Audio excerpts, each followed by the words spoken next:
पैगंबर मोहम्मद साहब एक बार अपने घर से निकल रहे थे किसी काम से, और जैसे ही गली से गुजर रहे थे तो अचानक ही उनके ऊपर कूड़ा आकर गिर जाता है। घर का कूड़ा करकट जब उनके ऊपर गिरता है तो उनके अच्छे साफ सुथरे कपड़े भी खराब हो जाते हैं। जब उन्होंने उधर जिधर से कूड़ा गिरता है उधर देखा तो एक बूढ़ी अम्मा उनकी तरफ देख रही थी। सहज ही अंदाजा लगा लिया कि ये कूड़ा इस घर से गिरा है, लेकिन ये बात कंफर्म नहीं थी कि इसी अम्मा ने उनके ऊपर कूड़ा डाला है। अगले दिन जब फिर वो घर से निकलते हैं, एक बार फिर वही अम्मा कूड़ा गिरा देती हैं, और जब कूड़ा गिराती हैं तो आज वो कूड़ा गिरते हुए उस अम्मा को देख लेते हैं। तीसरा दिन आता है, चौथा दिन आता है, जब जब निकलते थे उस गली से तब तब वो बूढ़ी अम्मा कूड़ा डाल दिया करती थी। लगभग एक सप्ताह गुजर जाता है, लेकिन मोहम्मद साहब ने इस बात का बिल्कुल भी बुरा नहीं माना और उनकी तरफ देखते थे, मुस्कुरा दिया करते थे। लेकिन एक सप्ताह गुजर जाने के बाद फिर उनके घर से कूड़ा नहीं आया और मोहम्मद साहब ऐसे ही गुजरते चले गए। उन्होंने देखा कि आज कूड़ा नहीं आया, क्या बात है। आसपास के लोगों से पूछा कि भाई क्या बात है, बूढ़ी अम्मा जो रोज कूड़ा फेंकती थी आज कूड़ा क्यों नहीं फेंका, क्या बता सकते हो। आसपास के लोगों ने कहा हमें नहीं पता है साहब। यहाँ से वो उसी घर में उसी जगह पर जाने की कोशिश करते हैं जिस जगह पर जिस घर में वो महिला रहती थी। वहां जाकर देखते हैं तो चारपाई पे वो महिला लेटी हुई है और करा रही थी। दरअसल वो बीमार हो चुकी थी और उसकी ऐसी स्थिति थी कि वो उठकर फिर से कूड़ा डालने की कंडीशन में नहीं थी। मोहम्मद साहब उनके पास जाते हैं और कहते हैं अम्मा तुम यहाँ बीमार हो। फिर वो उनकी खिदमत में लग जाते हैं, उनकी सेवा करते हैं और जब वो ठीक हो जाती हैं बूढ़ी अम्मा तो वहां से वो चले जाते हैं। बूढ़ी अम्मा इस दृश्य को देखकर रोने लगती हैं। दरअसल कुछ इसी तरह का किरदार मोहम्मद साहब का रहा है। ऐसे हजारों एग्जाम्पल हैं मोहम्मद साहब के बारे में जो उन्होंने लोगों के साथ किए थे। उनकी अच्छाइयों की वजह से ही इस्लाम पूरी दुनिया में फैला, लेकिन कुछ लोगों ने उनको कॉपी तो किया, लेकिन कॉपी करने का जो तरीका रहा है उनके पहनावे को, उनकी जैसे दिखने में, लेकिन जो उनकी अच्छाइयाँ थी उनकी अच्छाइयों से लोग आज भी दूर हैं और दूर भाग रहे हैं और कुछ ऐसी चीज़ों को अपनी ज़िंदगी में अपना रहे हैं जिनको शायद बिल्कुल भी नहीं अपनाना चाहिए।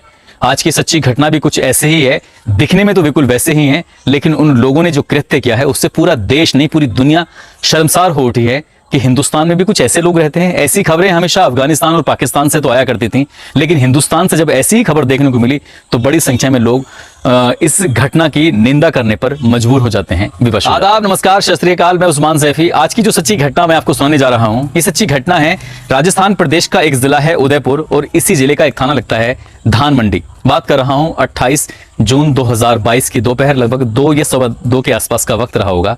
इस धानमंडी इलाके में जो कि भूत महल के बिल्कुल पास लगता है, वहां पर एक व्यक्ति है जिसकी दुकान है सुपर टेलर के नाम से। यहाँ पर 2 व्यक्ति आते हैं और दोनों ने कुर्ता पजामा पहने हुए हैं, दाढ़ी है, सिर पर टोपी है। दुकान के अंदर घुसते हैं और कहते हैं कि साहब हमारे कपड़े सिल दोगे क्या, हम अपने कपड़ों का नाप देने के लिए आए हैं। दर्जी ने कहा ठीक है भाई साहब आप आइए। एक व्यक्ति का नाप लेने लगते हैं, दूसरा व्यक्ति काउंटर के दूसरी तरफ खड़ा हुआ है। दूसरे व्यक्ति ने चुपके से मोबाइल निकाला और वीडियो बनाना शुरू कर देता है। हाथ कि पोंचा कितना रखना है, पैर का, ये सब चीज़ों की नपाई चली रही थी।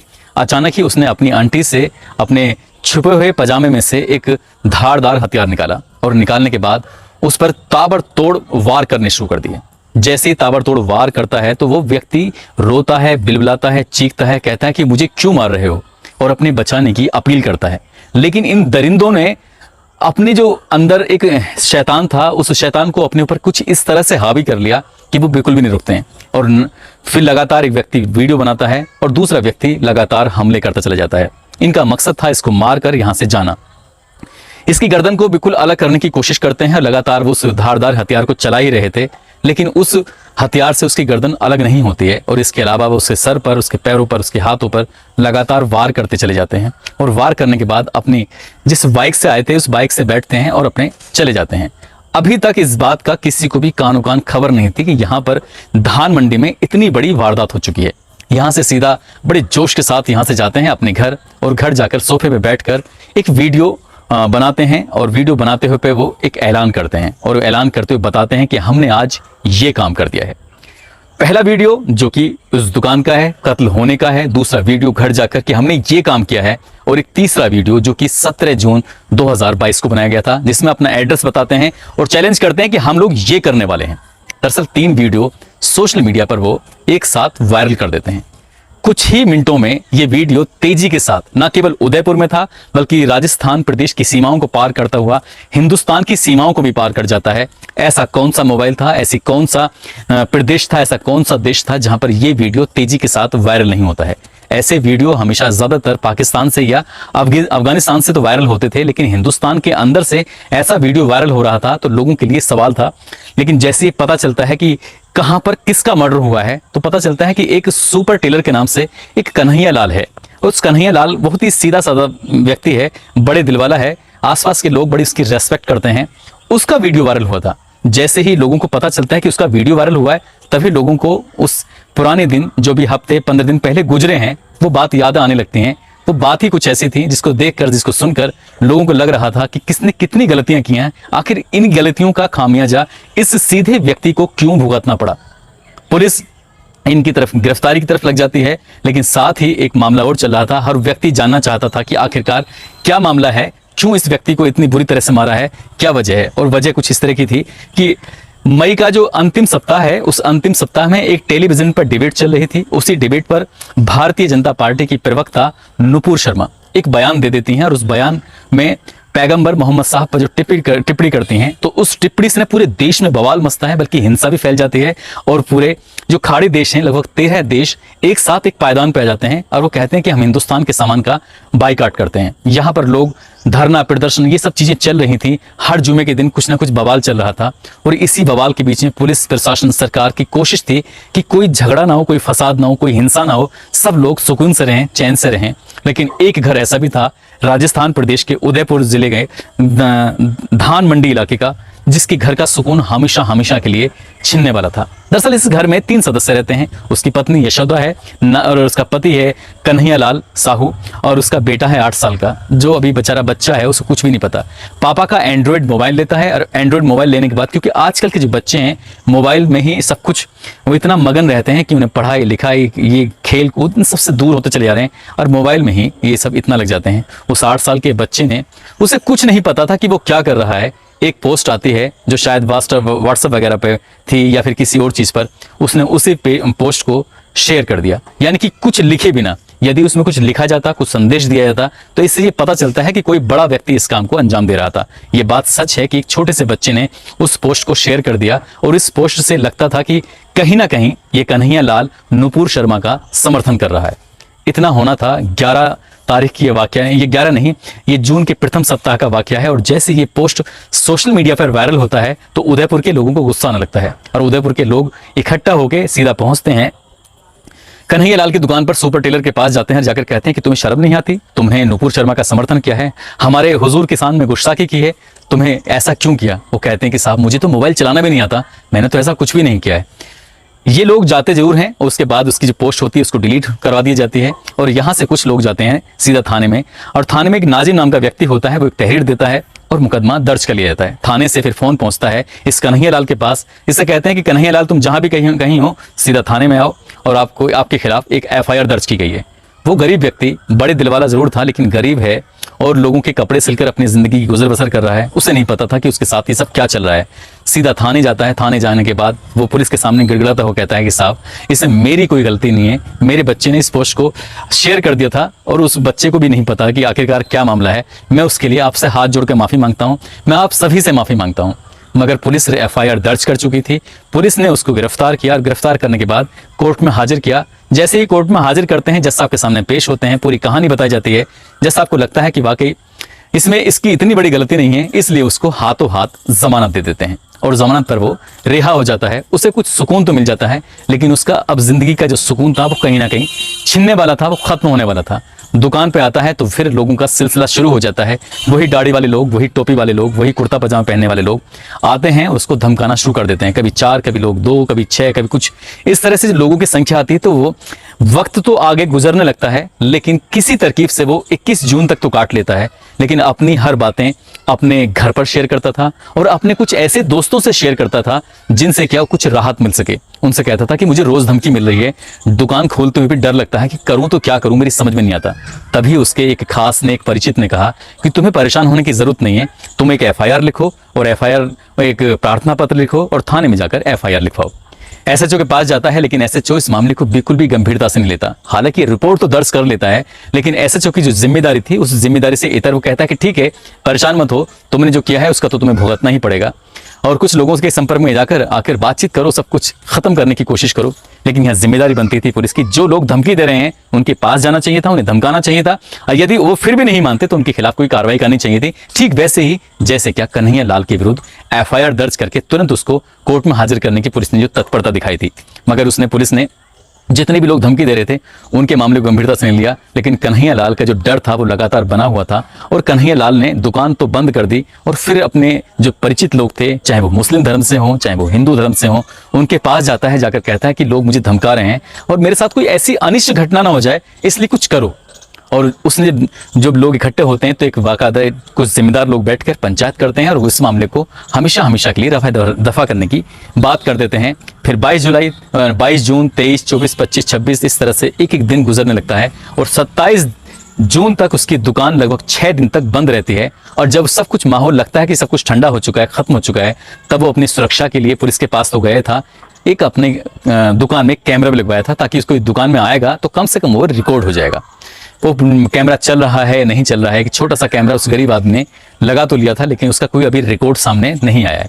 तभी 28 तारीख को 2 व्यक्ति आते हैं, और वो 2 व्यक्ति जिसमें एक का नाम होता है मोहम्मद रियाज अंसारी, जो कि परकोटे में जो उदयपुर में है वो वेल्डिंग का काम करता है। वैसे हालांकि वो मूलतः भीलवाड़ा आसिंद कस्बा का रहने वाला है, और उसके साथ उसका एक दोस्त आया था मोहम्मद गौस। ये दोनों मिलकर इन दरिंदों ने, उन्हें लगता है कि मोहम्मद साहब के बारे में जो इसने नुपुर शर्मा ने टिप्पणी की थी, इसने समर्थन किया है हमारे हुजूर के बारे में, अगर ऐसा कोई कुछ करेगा तो उसका ऐसे ही अंजाम हुआ। इसका भारत के प्रधानमंत्री तक भी वो टिप्पणी कर देते हैं, और इसके बाद जो इस घटना को अंजाम देते हैं तो यहाँ से सीधा घर जाते हैं, एक वीडियो बनाते हैं और वायरल कर देते हैं।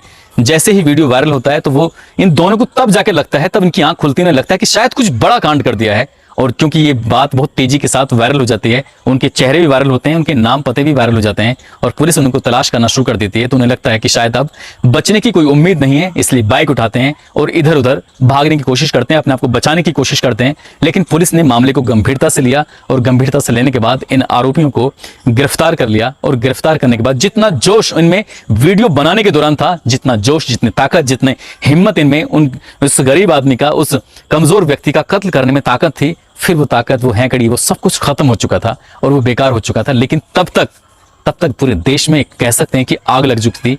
पूरा राजस्थान का न केवल इंटरनेट बंद है, बड़ी संख्या में लोगों ने दुकानें बंद की हैं। इससे नहीं केवल करोड़ों रुपए का नुकसान हो रहा है, बल्कि लोगों के अंदर जो एक दूसरे के प्रति जो नफरत की भावना पल रही है, वो भी एक इतना बड़ा नुकसान है जिसकी भरपाई करना शायद दशकों लग जाएंगे, लेकिन वो भरपाई कभी नहीं हो सकती। और ऐसे ही कोई नया सरफरा आएगा और फिर किसी ऐसे व्यक्ति, गरीब आदमी को टारगेट करेगा और उसको यूं ही मार डालेगा। ये देश का कोई पहला किस्सा नहीं है, इससे पहले भी लोगों ने किसी न किसी रूप में, कभी वो दाढ़ी वाले होते हैं तो कभी दूसरे पहचान वाले होते हैं, और उन्हें लगता है कि उनका धर्म, उनके धर्म के जो प्रचारक रहे हैं, उनके लोग खतरे में हैं। एक तुच्छ व्यक्ति, छोटा सा व्यक्ति अगर कोई छोटी सी टिप्पणी कर देता है तो धर्म कमजोर हो जाता है, और ऐसे सिर्फ लोग अपनी जिम्मेदारी लेते हुए ऐसे गलत कदम उठाना शुरू कर देते हैं। लेकिन उन्हें नहीं पता कि उसके बाद जो होता है शायद उसकी उन्होंने कल्पना भी नहीं की होती। ठीक इसमें भी वैसे ही हो रहा है।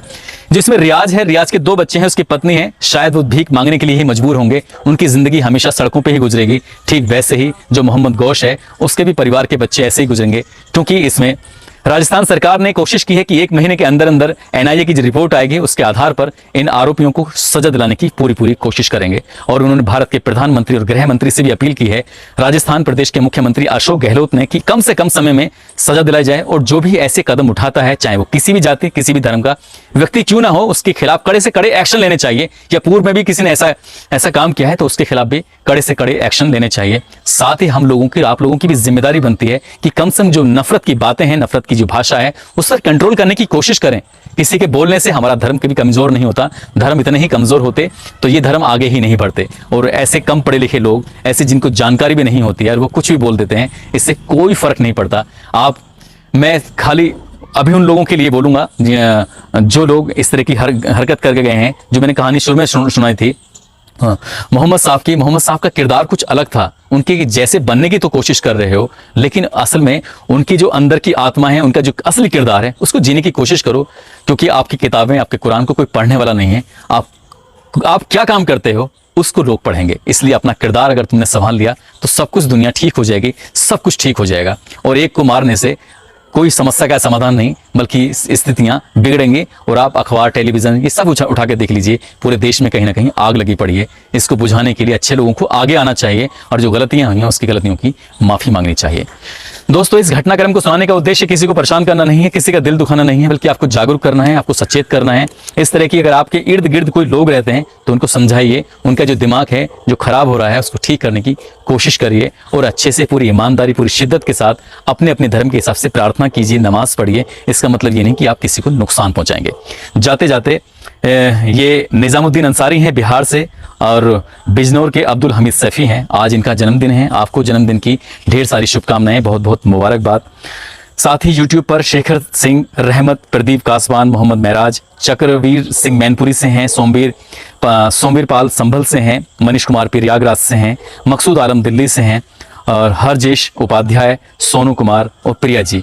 आपने जो YouTube पर अच्छे कमेंट किए हैं, आपका धन्यवाद। साथ ही Facebook पर कुछ लोगों ने अपील की थी कि उनका नाम लिया जाए और इनमें वो भी लोग भी शामिल हैं जो क्या कमेंट भी करते हैं और साथ ही हौसला अफजाई करते हैं और अपने नाम लेने की अपील करते हैं, जिसमें रामकेश गुज्जर हैं राजस्थान से, प्रकाश कुमार यादव हैं और उनकी पत्नी रिंकी देवी हैं, पूजा कुमारी इनकी बेटी हैं, जितेंद्र कुमार बिहार से हैं, अंकित जाट हैं, पवन कुमार हैं, अरुण ओझा हैं मध्य प्रदेश से, राजकुमार यादव हैं चंदौली से, इमरान खान हैं, अभिषेक भारद्वाज मऊ से हैं, अमित कुमार हैं और इनकी पत्नी शीतल राणा हैं। इन्होंने अपील की थी कि इन दोनों का नाम लिया जाए। हरिराम यादव हैं, रामलाल कालूराम गुज्जर राजस्थान से हैं, संतपाल जायसवाल। आप सभी का दिल की गहराइयों से शुक्रिया, धन्यवाद। आप सब अपना ख्याल रखें, सुरक्षित रहें। जय हिंद, जय भारत।